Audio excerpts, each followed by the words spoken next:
Have you ever noticed something interesting?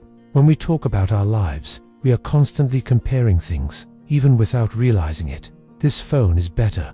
That place is more beautiful. Today is the hottest day of the year, and guess what? English does the same thing. So today, let me tell you a short story, and inside this story, you will clearly understand comparatives, superlatives, and equality. Imagine this.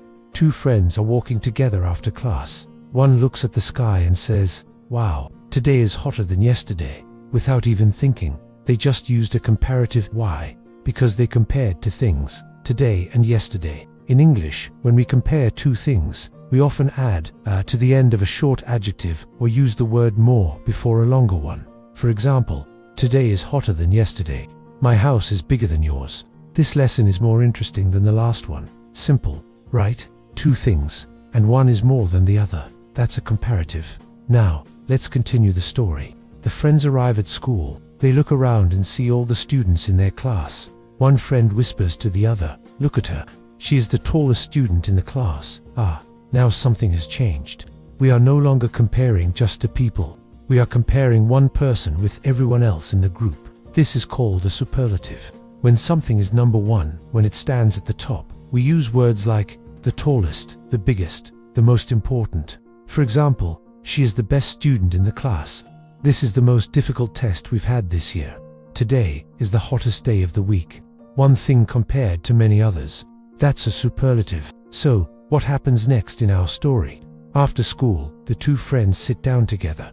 They happen to be the exact same height. One friend laughs and says, "Hey, look at us. We're as tall as each other. This time, there's no difference. Not bigger, not smaller, just the same." This is what we call equality. In English, we express this using the phrase as, then an adjective, then as. For example, my brother is as tall as me. This exercise is as easy as the last one. Her English is as good as her friends. Everything is equal, balanced. There's no winner in this comparison. But of course, life isn't always equal. What if things are different?